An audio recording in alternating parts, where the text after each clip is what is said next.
egg issue, but I suppose what can you do? Zeus was still available. Just go ahead and take it. Yeah. ก็คุณก็เล็งด้วยนะครับจะว่าดาวสปอร์ตอะ up against what ดูแบบไม่ดีเลย you do have decent enough jump from the puck alone and even down the line ดูโดต้าแบบ can follow up with a teleportation on top and take care of that มีเสียงแบบnothing ways of stopping Mikado from just dishing out the damage ทารอนก็มาเป็นเจ้าตัวซูสกับชาแมนแล้วก็ฝั่งเรเซอร์ In fact, for the egg here, it's a very well protected game. Not just the Dream Coil, but of course you've got. วันนี้มีแพท3เมกแต่ว่าโดต้าทีวีเองบักอยู่ดิ ไม่มีฟีดให้ครับผมไปถามไลฟ์ฟูลี่มาละกับทางด้านไอ้มิกาสะบอกว่าก็ถ้าในพังก็สลับภาคนะเซนี่ปักครับผมเมลเวสอบถามแล้วครับถ้าอยู่ในกฎเขาก็ไม่แบนเรื่องของการโคสตรีมสลับกันไปดีเลยบ้างไม่ดีเลยบ้าง Also wondering now if Talon are considering just giving KP to Razor, because I don't see anything left for Savage that he can really carry, like, say, a team fight off the back of, set up for the team with and kind of give them more AoE control that Liquid has in spades. Yeah, I think right now you've just got to you just need an egg hitter. You need something that can right click right now here for Talon. I was going to kind of say Jug's probably the way to go here for Talon, but it was banned out by Liquid. Liquid final pick up here now. They will have a think about it. Their own position 1 yet to be picked up here from Matumba. Unless they want to go like Parfit. ซึ่งมาทำมาแมนก็จะเล่นเป็นเนเจอร์เพจเป็นแบบแบล็ดโดโต้เลย They are going to go into the Lycan. All right, so looking for a farm. ถ้าเรามีโอกาสเขารอดต้องชนะใน2แมตช์หลังครับ There's really not much in the way of wave clear here for the side of Talon. ไลแคนไปเลยอ่ะ It feels like there's just too much to focus on now. Like, do you focus on the egg? Do you worry about the profit? Do you worry about the puck? Or do you worry about the Lycan? Like, there's just too many. ไลแคนเป็นทางด้านออฟเลนครับไลแคนพิไซแล้วก็เนเจอร์เพจเป็นทางด้านฝั่งมาทำมาแมนหรือไซจะเล่นเนเจอร์เพจแล้วมาทำมาแมนไปเล่นไลแคนเหรอ Get everything. Wave clear out with the spear and God's Rebuke. Arena to kind of hold the Lycan from running around. And it does give some much needed team fight, at least pinning 2 heroes down with the spear with the ag shot. เซฟเฟอร์ไทนี่ก็หนีระเบิดฮะอุ้ยซัพพอร์ตเตอร์อีก10ซัพพอร์ตก็จะครบแล้ว500ซัพพอร์ตแล้วรวมด้วยช่วยกันได้ผมเอาละบัสซิเกอร์มาล็อกขาไลแคนครับเบสิกเคาน์เตอร์นะก็เป็นด้านทีสเวกกับบัสซิเกอร์ไปฮะใส่ไลแคนครับผมแน่นอนว่าแครี่เป็นมาทอมแมนครับทางด้านตัวของฝั่งเนเจอร์โปรเฟตครับ standard. He has the dazzle to kind of give him longevity in these fights as well, which is big for the Bloodseeker, as there's ample opportunity to look for a low HP hero, kill them off, get HP back with a twist, and you're good to go and just run around from there. But it does not give you all those aspects you talked about. This team fight being a lot better still stands. The Bloodseeker can still have impact, but I do feel that Liquid with this lineup should be able to find that running start they want here. ทางด้านฝั่งชาลอนครับหยิบดัซเซิลมาเป็นโพส5ดัซเซิลไปเลี้ยงบัตซิเกอร์ไปเลนก็จะไปเจอทางด้านไลแคนนะฮะจริงๆแล้วดัซเซิลกับเนเจอร์เห็นนี่ดีมากๆเลยถ้าอยู่ในทีมเดียวกันเพราะว่าเอาลูกไปรวบแล้วก็ฮิวอัดแรงจัดอยู่แต่นี่กลายเป็นภาพว่าฟินิกเนเจอร์เพจครับเจอกับนั่นบัตซิเกอร์แล้วก็ดัซเซิลเนี่ยหรือเปล่านะจัดแครี่ชนแครี่อย่างเงี้ยแต่ถ้าเป็นออฟเลนก็จะเป็นทางด้านฝั่งเรเซอร์ครับกับตัวของชาร์โดชาแมนเรเซอร์อาจจะไม่ค่อยชอบลูกๆของเนเจอร์เพจสักเท่าไหร่นะมันยูนิตมันเยอะเกินไปไล่เคลียร์กันลำบากเลยครับแต่ในด้านทีมลิควิดก็เน้นเป็นในเรื่องของเกมเร็วนะแลดโดโต้เบโซตาเนเจอร์เพจแล้วก็ไลแคนนั่นเองฮะRight, like it's a razor. เป็น play style ของเขาครับ Even with the BKB, there's still enough damage on Liquid to just eat right through him. You have pretty good physical damage from at least 2 of your cores. So static link 1, the other one is free to hit. And the Bloodseeker takes a ton of items to really get online. Talking Maelstrom, BKB, Shard up. So the early timing for Liquid just feels a lot better. And I think if they can find a strong start from their lanes, it shouldn't take them too much to take objectives and really shut down the map from Talon. I mean, I do agree with you on that, John. I feel like Liquid came out with a substantially better draft this game, number 1 here, but we'll see how it all does pan out. that Lycan does scare me here for Talon. I mean, it really doesn't feel like they have the greatest ways of dealing with it, especially once you've got the Helm of the Overlord up. Sure, you can rupture the Lycan, but that's only one kind of solution to one problem, and even then, he might just stand there and man fight through it. เซฟเฟอร์เคพีครับ Game 1, บ้า both teams do need เซฟเฟอร์ไม่เป็นก้อนหินละเมอแล้วตอนนี้ in these group stages. ละเมอลอยไปไกลตัวไหลเข้า Both teams are in the โบ5กับโบ2พอ the group stages, currently in the red. เสมอแพ้ชนะ Looking for those points to try and move their way up while they still can. Otherwise, they might have to be อาจจะรำคาญเสียงนิดนึงนะโดนทีวีพังครับก็ต้องใช้ฟีดมีเสียงปนนะ Still, Talon, they'll group up as 5. Liquid, ซันมิกกี้ครับผม pretty split up here. Not looking for a level 1 team fight.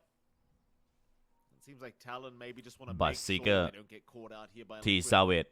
Doesn't seem like they're going to smoke up. เล่นได้ตั้งแต่ต้นเลยนะ แบบ Try to secure their own บัตรไร value. เพียวดาเมจเนี่ยเราก็จี้เข้าไปเลยครับ So I highly doubt there's a level 1 team fight. ดาเมจดีอยู่นะทางด้านฝั่งทีมชาลอนครับเอาซูสค้ำกันไปนะครับแล้วชาแมนโซนด้วย2งูยังดีครับซูสแบบไม่ใช่ซูสครับเลเซอร์ครับเลเซอร์คือไม่ได้ค้ำหนักมากเอาเสางูช่วยโซนให้ลิควิดถอยออกก่อนนะแต่ลิควิดจะไฟในเสานะแต่ฝั่งเทอร์ด้าลิควิดจะไปสตรองในเรื่องของการจับล็อกครับก็คือจะใช้ดีมคอยแล้วทางด้านโดของไลแคนก็จะแปลงร่างเชฟชิปมาในกรณีแบบช่วงแบบจบเลนเฟสนะตัวพวกซัมมอนมันตีคิดข้อไหมได้บัฟจากเชฟชิปแปลงร่างอ่ะค่อนข้างเดือดนะเกี่ยวหมาไม่ได้ตัวนึงครับทางด้านฝั่งบราซิเกอร์ทีเซเวตบอลที่ลุนไปครับทีมละ2 จุดฮะรอบเพลย์ออฟไม่น่ามีปัญหาเลยครับเพราะว่าโดต้าทีวีมันเขาเรียกว่าอะไรโดต้าทีวีมันรันทีละคู่อะสบายๆครับYou want to go for static links on the Prophet, but, you know, generally speaking, chances are you probably aren't going to be able to get within range. Maybe if Zephyr can lock them down nicely with the shackles or a hex setup, you could probably go after Boxy. But chances are Liquid, I feel like, should have the advantage going into this top lane. ส่วนบายกันท็อปเลนครับถึงได้โดของฝั่งบ็อกซี่You can just see Matumba being very effective. โอจีเข้ารอบอย่างพี่โอจีเหรอครับโอจีใกล้ๆผมใกล้ๆเข้าเนี่ยโอจีแต้มอันดับก็เสียงจะตกก็ตกเสียงจะอยู่ต่อก็อยู่ต่อครับโอจีก็ต้องชนะใน3 แมตช์หลังครับเจอกับทารอนทันเดอร์เวเกนแล้วก็เอาไซเดอร์ดูนี้ได้ตรงตารางแข่งพอดีมันก็จะไม่ต้องมานั่งรอครับนี่ครับทีแกร็บแล้วก้อนหินละเมอก้อนหินละเมอต้องอัพไม้ก่อนอยู่แล้วครับแต่ในบางสถานการณ์ต้องอัพสตันมาช่วยแล้วแต่ครับถ้าจะไฟก็จะอาจเป็นทอสอะไรเงี้ยนะครับแล้วก็อวอลเลนไปนะครับแต่ถ้า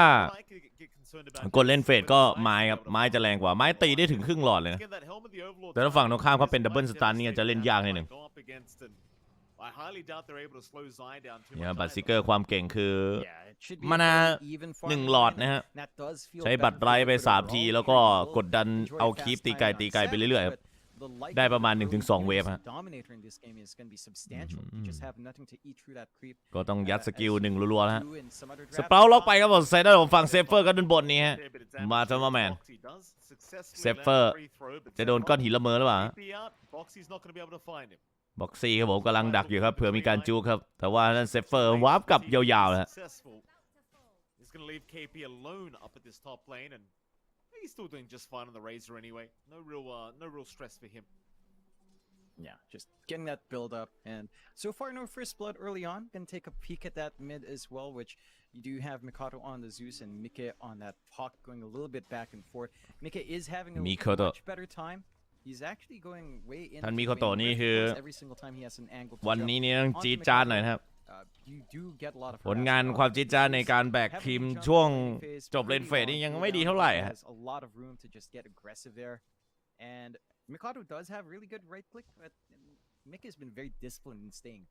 ถ้าเราจะมีตัวตีไข่ไหมมีก็นี่แหละบัตซิกเกอร์ผมช่วยกันตีไป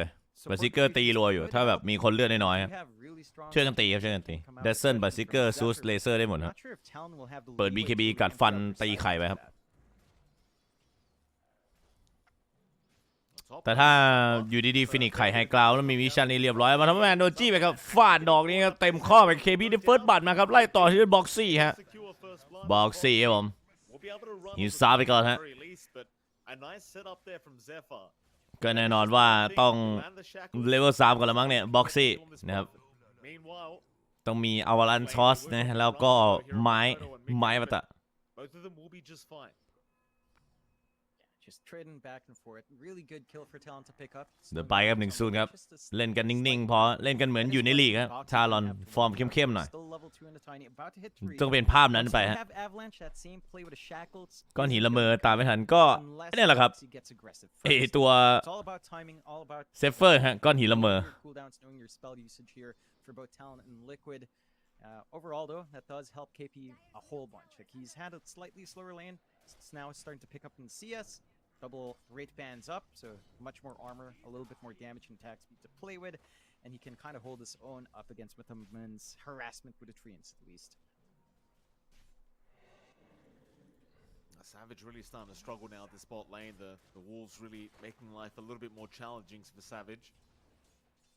Hyde is still around on the Dazzle. Should be just fine to keep that farm going.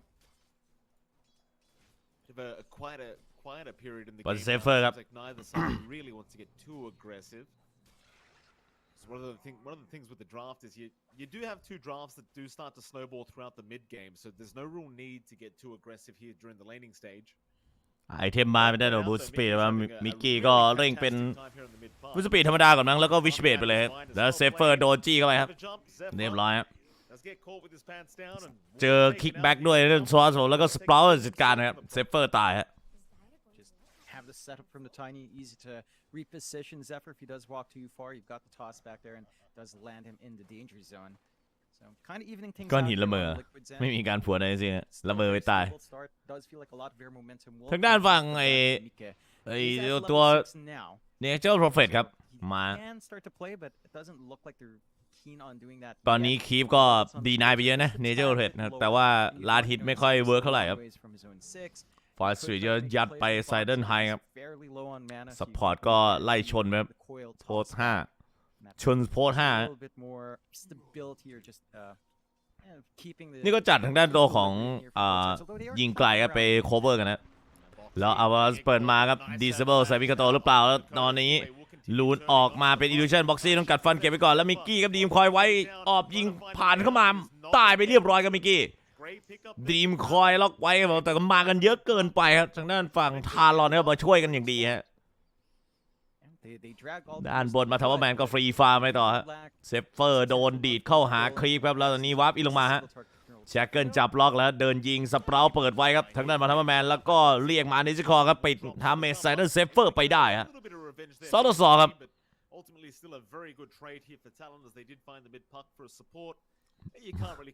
เซฟเฟอร์เล่นชาแมนครับบ็อกซี่เล่นก้อนหินละเมอ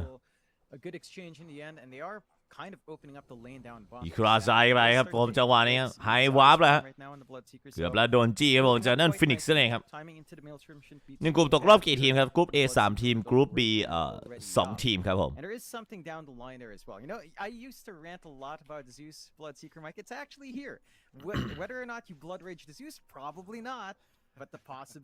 เปิดเสียงเอฟเฟกต์ไม่ได้วันนี้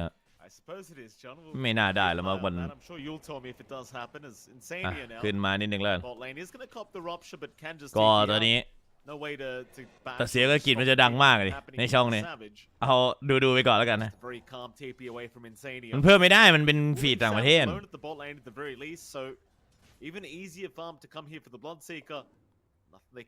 ถ้าเพิ่มเสียงก็เสียงกลิ่นก็เพิ่มตามอ่ะมันจะดังมันจะตีนมั่วนะเนี่ยเมาหมัดเลย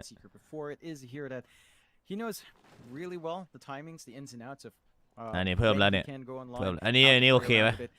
พอพยายามจะพากเสียงดังแล้วกันเดี๋ยวเพิ่มเสียงผมอ่ะโอเคจูนตีกันขึ้นไปให้คอแตกไปเลยมีโคราได้เปิดมาจังหวะนี้ครับดีไปก่อนนะมิกกี้ยังไงเก็บอินเวสไปได้แล้วใส่เล่น2มาบราดเจอคอมโบกันย้ำต่อฮะจัดหนักที่ดึงไฮแล้วก็เซฟเฟอร์ตายไปครับน่าเรียบร้อยครับผม That could have been a rather disastrous team fight had that kept going without the Wrath, but it won't matter. Liquid, still a great fight for them, is now Savage. ในนี้ก็ผมไล่จี้ผ่านมาฮะทางด้านโดของฝั่งครับ ไล่จีย้ำต่อกดแล้วก็กัดไปเซนทีสเวทครับพยายามจะหนีครับโดนทางด้านฝั่งตัวของทีมลิควิดจี้แบบย้ำๆเลยครับแปลงร่างเชมชิมาล่าครับแล้วนี่ทิวให้มาทำแมนครับยืนไม่ไหวครับโดนฉันก็จะบล็อกเต็มเวลาไปอีกครั้งได้สวนมาใส่ครับทางฝั่งมิโกโตะก็ตายฮะเสียไป2ตัวครับทางด้านทารอนนะส่วนทางด้านฝั่งลิควิดครับก็เสียไป1ครับทอสดีก็มาใส่ต่อเซนทอสตันยัดอีกทีหนึ่งฮะไม่รอดกับหายเสียไป3ตัวครับแล้วศพที่4จะมาหรือเปล่าเซฟเฟอร์ครับไซเลนยัดลงต่อแล้วเซฟเฟอร์ตายครับไม่รอดครับ Yeah, and that's just the power of Liquid. I mean, we talked about how much presence แตก they พ่าย have. ผม They 8-3แล้ว get นี่ the teleportation out from Atoma starts the fight a bit ไม่มีเสียง awkward ฟีดหรอกครับผมเขาแทบไม่เปิดเสียงเอฟเฟกต์เลยใช่ครับผม And you mentioned ของช่องหลักเขา playing แทบไม่ around with this เร่งเสียงเอฟเฟกต์ใส่เลยฮะ Like we mentioned it early on there, Mike, but just the Dominator alone from Zai is enough to really run around. You don't have เอาอันนี้คู่เดียวก่อนแล้วกันเดี๋ยวกลับไปโดต้าทีวีเหมือนเดิม early on from Talon and just สลับ having กันไป that entire swarm around you. There's no real AoE output. The Zeus kind of whittles away slowly, but it's not like burst damage to really wave clear at those pivotal moments where you're being chased 8-3 around by the army. And Liquid starting to go into that point where their lineup will just keep running and gunning at you. Right? They still have the Dream Coil ready to go on Mika. And you're almost at level 6 for Insania, so even that Dream Coil egg combination can come in line relatively soon. We go again. Liquid. โอ้โหทางด้านนี้ครับ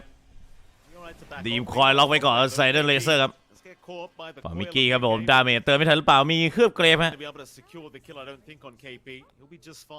ชิวๆครับผมดึงไวฮะ Everyone else just fine here on Liquid as they still have a 3-8 lead here on the side of Talon. 1k advantage the way of Liquid.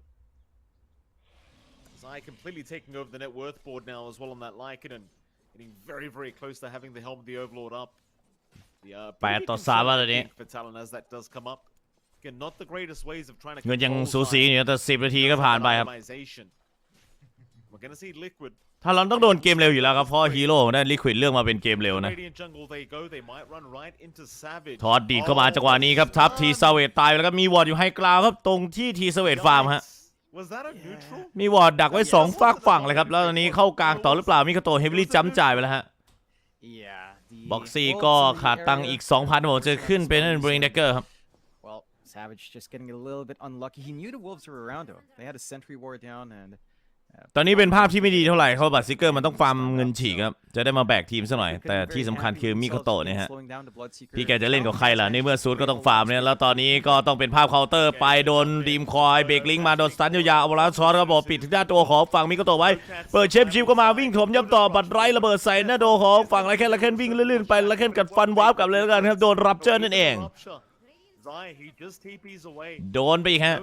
โดนไปอีกครับผมแล้วก็ทำการตีทาวเวอร์ต่อหรือเปล่าเรเซอร์โผล่มาไลแคนคอนโทรลสตันผิดพลาดไปครับที่ใส่แต่ยังยิงย้ำต่อได้ครับมิกกี้บัตไรพยายามจะมาช่วยเฟรชิปหลบไป1ทีครับมิกกี้ยังไงดีครับอิลาซิออลครับเข้าหลังนั่นเคพี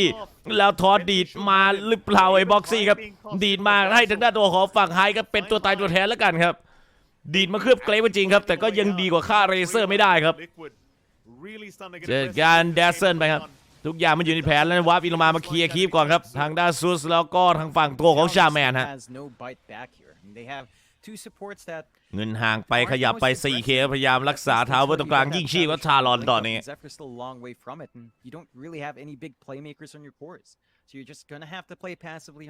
ดามนี้บอกเลยว่าเรเซอร์ต้อง BKB นะครับบัตซิกเกอร์ต้องคอสฟ้าและรีบ BKB ส่วนซูสตอนนี้ต้องยืนระยะด้วยอีเทอร์เลนตอนนี้ยังบอกเลยว่าโดนทางด้านลิควิดถมรัวๆแน่นอนครับจากนี้ I don't know about the recovery plans here. Like they are getting some items slowly pouring out, but the pacing is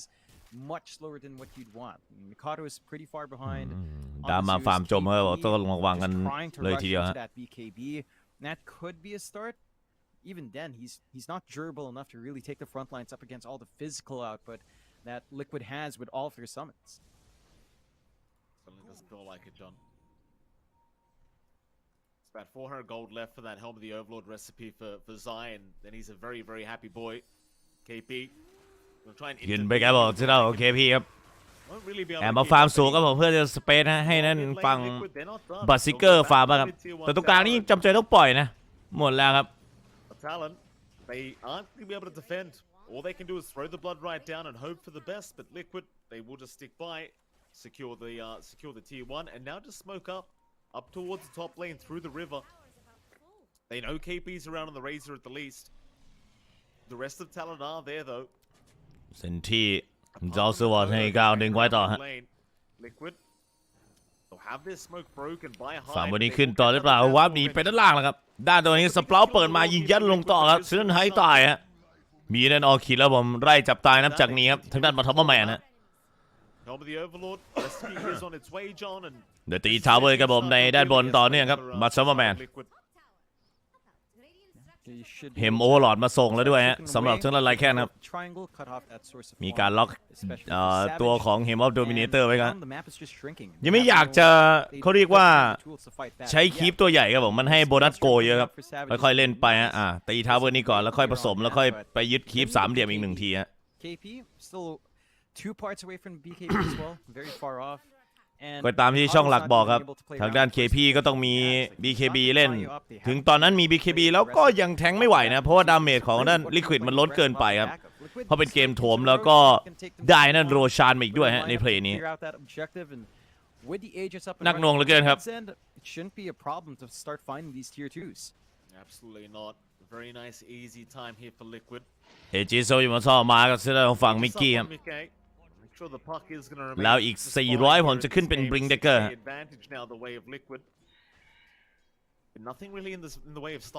จานคิวกำลังเศร้าสิ่งนี้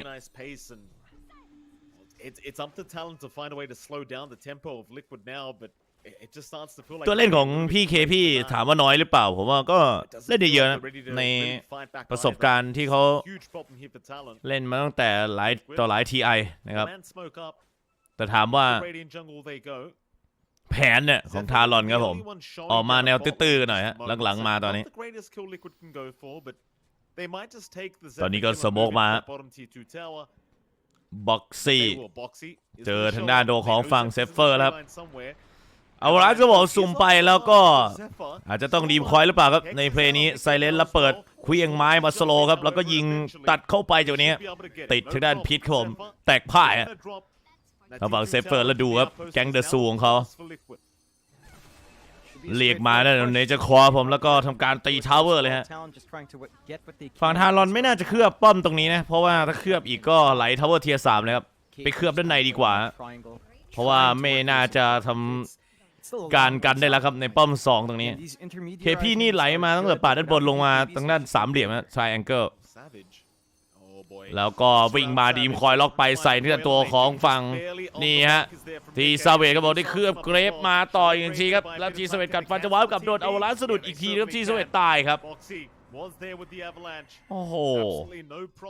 พอจบเลนเฟดมาก่อนจบเลนเฟดด้วยครับสภาพโดนไหลอาจจะเป็นสโนว์บอลเกมมิ่งก็ได้ฮะ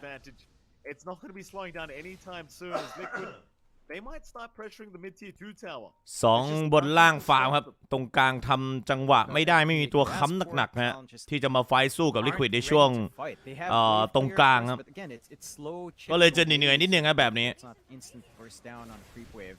Forced to use the fortify on the tier 2 gonna open a path onto the high ground if Liquid feels adventurous enough they will moderate their แผนของทารอนใช้คำว่าเหมาะกับโซน 4 มากกว่าครับเพราะว่า 4 นี่เป็นถิ่นแห่งการฟาร์มราดเวเจอร์ปาดเข้ามากับเซฟเฟอร์ตายครับถิ่นแห่งการฟาร์มโอ้ no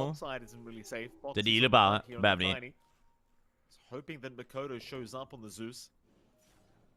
ไหลเข้าครับทันเดอร์เวเกนโอจียังสูสีเนี่ยฝั่งฟานาติกโซนิกสูสีครับ LGD นี่บททางด้านเอาไซเดอร์ยับเลยตอนนี้สเปลาเปิดรีเช็คกันต่อครับมาทำว่าแมน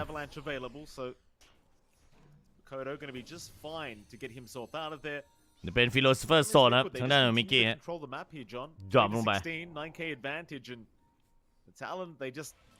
haven't found an opening really to be able to fight back against Liquid. We haven't really ด้านตัวของ being popped from them either. They could pop one right now อี if they ซาเวต want ครับ to try and get something done. จะมีสายฟ้าจะมี BKB แต่ก็ต้องมีไอเทมคอสตันเพิ่มเติมต่อฮะเอาไว้ขายเลเซอร์18 นาที BKB ฮะอยู่ในจุดที่จะสู้ได้เปล่าต้องสโมกพิกออฟครับทีมไฟท์5ผมใช้คำว่ายังลำบากฮะ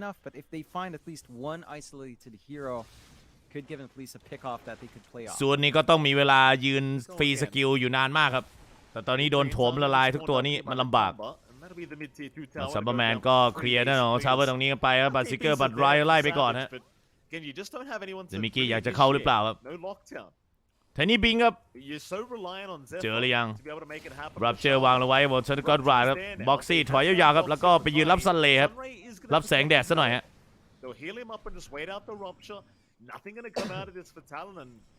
เซอร์เรย์เคลียร์ไปครับเรียบร้อย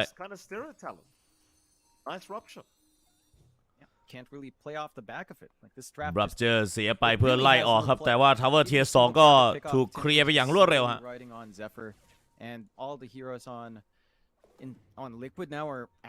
ไอเทมนั้น KP ก็มาเป็นนั่นแวมเบรชครับ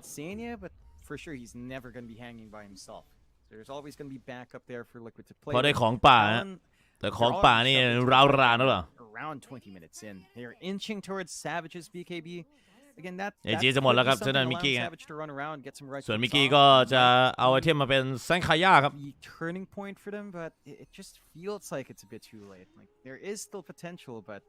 นี่คลีนฟีดแล้วไม่คลีนนะผมเป็นฟีดที่ไม่คลีนมีเสียงอังกฤษอยู่นิดหน่อยไม่น่าแบบหนักๆเลยแปลงล่ามาจากวันนี้ครับผมฉะนั้นฝั่งนี้ครับลิควิดจะลุยกันต่อครับทีมคอยล็อกมาแบบเต็มๆเน่งๆครับกด BKB วิ่งไปครับนี่ฮะ KP ก็มี BKB ก็ยืนค้ำแต่ว่าก็โดนฟิสิคอลดาเมจของไลเคนอย่างหนักกับทางด้านตัวของฝั่งเนเจอร์เพจอยู่ดีครับแตก3ตัวละลายอย่างรวดเร็วครับแล้วก็ทางด้านปากับไลจีก็ต่อยิงอัดหลังทีสเวตตายครับเหลือแค่มิโกโตะคนเดียวฮะ20-3ครับ 13K ครับการเงินที่ถูกแอคทีฟห่างออกไปฮะตอนนี้ขึ้นมิดเลนเนอร์เป็นทาวเวอร์เทียร์3เลยหรือเปล่าครับไม่มีเครือบ้านด้วยครับจีใส่ด้านฝั่งมิโกโตต่อครับจังหวะนี้แล้วซิออเปิดมาเคาะมิโกโตก็ยืนชิดทางด้านของทาวเวอร์ไปเลยฮะเกมเร็วของในลิควิดนี่มาเซอร์ไพรส์แล้วก็จัดหนักกันไปด้านบนนี่ฮะสมอนและรถถังดันหมดครับผมดันทั้ง3ทางครับเป็นทัมมิ่งรถถังนะฮะเข้ามาแบบทัมมิ่งดีจัดเลยครับ20 นาทีของด้านฝั่งทีมลิควิดครับแล้วก็ไหลต่อด้านบนหรือเปล่าเลยปักพยายามจะเคลียร์ครับคีฟด้านบนแล้วตอนนี้ใส่ครับกรุ๊ปอัพเอนชินคลีฟเดินเสาต่อฮะโอ้โหได้มิดเลเนอร์ไปแล้วครับทางฝั่งทีมลิควิดครับ BKB for Savage still a million miles away feels like BKB and KP hasn't really done them too many favors here as well. Even Mikado hasn't had too much impact. Like he tends to be the player that does set momentum for Talon, but what momentum can you really set with a Zeus without any? กลายเป็นว่าตอนนี้เหนื่อยแล้ว Unless again Zephyr just goes insane. ทางฝั่งทีมทารอนภาพจะกลับมาก็ลำบากอยู่ดีฮะ Control the map, keep farming up. They've got really good boards watching anywhere Talon might want to go to farm. เหมือนนะครับต่างประเทศบอกไว้ว่าก็แมปคอนโทรลไปเรื่อยครับแล้วก็บทตีบ้านนะครับนะฮะส่วนนั้นทารอนตอนนี้มีภาพเดียวคือพิกออฟพิกออฟถอยพิกออฟถอยทำให้ตัวเองฟื้นเงินกลับมาเรื่อยๆฮะแต่ด้วยการเงินไม่ได้แตะ 10K ฮะตัวคอ3ตัวบัตซิกเกอร์ซูสแล้วก็ทางด้านเลเซอร์เนี่ยโอ้โหเหนื่อยฮะทางฝั่งมาชมแมนก็ขึ้นเป็นด้านของไอออสการ์ดี้ต่อครับเอาไปยิงสโลครับได้ยืนคล้ายตัดเลือดต่อเนื่องฮะโค้ชทารอนไคด้าผมโฟเลฟครับ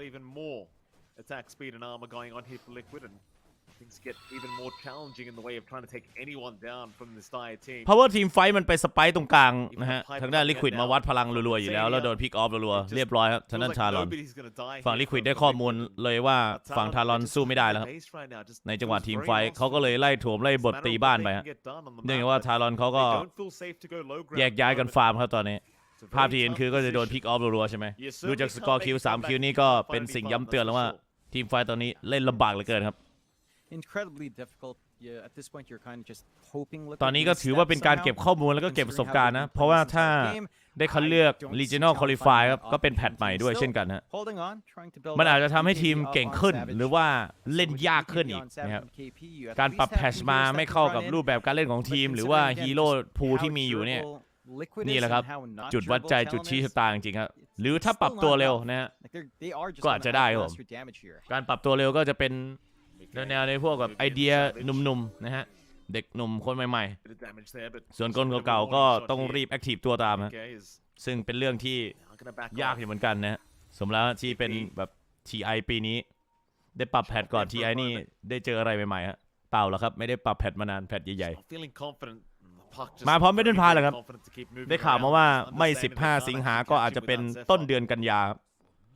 สำหรับทางด้าน Battle Pass นะ TI 11 Liquid. Yeah, it just seemed to be working onto the Iron Scarly from a Tumber Man. I suppose once you have that up, you just kind of go as a team again. Not really much in the way of stopping him. He's got complete free farm right now. Liquid, they're just going to take their ฟาร์มยังเป็นระบบได้ครับแต่ว่าการจะกลับมาพังงานนี่ก็ต้องดูฝั่งตรงข้ามครับพยายามจะโถมอยู่ครับถ้าได้ลิควิดตอนนี้รอเอาโรชาครับในตัวต่อไปแล้วก็น่าจะขึ้นบ้านต่อแล้วเอ้าแล้วสโมกมาสวนแล้วครับแล้วบิงใส่ด้านฝั่งตัวไทนี่ครับบ็อกซี่ไปปักเขาตัดจังหวะดอกนี้BKBเปิดไล่มาบ็อกซี่ตายหมดส่วนด้านฝั่งนี้ฟินิกไข่มาครับผมทีสเวตกัดฟันตีไข่แตกลงจนได้ครับผมไล่แคนวิ่งเข้าจี้ต่อทีสเวตยังไงดีเลือดไหวไหมเอ่ยเฮฟวี่จัมครับหน่วงลงกันไว้แล้วโรชานจะเกิดแล้วฮะไทนี่ซื้อเกิดมาผมยังไงก็ต้องเอาครับลิควิดในเพลย์นี้ครับมิกกี้เฟซชิปหลบ1 สเต็ปแล้วก็ไซเลนยันลงต่ออีกแล้วซิลอบปาดมาแบบคุ้มๆครับเก็บรวบหมดเลยฮะ2ซัพพอร์ตครับแดสเซนแล้วก็นั่นชาวแมนนั่นเองและทำการตีนั่นทาวเวอร์ต่อฮะมีเคลือบเยอะนะครับผมอาจจะไว้เคลือบครับไว้เคลือบยื้อเวลาก่อนครับรอนั่นชาวแมนแล้วก็แดสเซนฮะกับเรเซอร์เกิดกันบ้านกันอยู่2 คนนะตอนนี้ปักนี่พี่แกเวฟกับเคลียร์คลิปแล้วก็ค้ำแนวหน้ากันยับกันเลยทีเดียวGG เลยครับจบสิ้นทุกอย่างครับผมก็เป็นด้านฝั่งลิควิดครับเพลย์เกมเร็วจบทุกวินคอนดิชั่นครับคุกเงื่อนไขเลยฮะ 25K 25 นาที 24 คิวครับบททุกอย่างครับตั้งแต่ต้นครับการจบมาฮะในช่วงฝั่งตัวเลนเฟดนะครับผมเลนนิ่งเฟดก็8 นาทีนี่ก็รู้เรื่องแล้วว่าทางด้านตัวของทารอนนี่สู้ยากครับผมโดยเฉพาะการไฟต์ตรงกลางนะเหนื่อยเหลือเกินครับผมจะหนักจะเต็มครับสรุปกันคร่าวๆนี่พอครับเพราะว่ามันเป็นฮีโร่เกมเร็วของนั่นลิควิดเนาะแล้วก็ช่วงกลางเกมเนี่ยช่วงตัวจบเลนเฟดเขาวัดพลังแล้วเขาเจาะตรงกลางแล้วก็ทีมทารอนเนี่ยออกมาไฟท์รัวๆแต่ก็สู้ไม่ได้ครับพาวเวอร์มันไม่สตรองเหมือนเกมเร็วตัวซัมบอนของนั่นฝั่งลิควิดมันค้ำดีกว่าทารอนก็แตกพ่ายไปครับ GG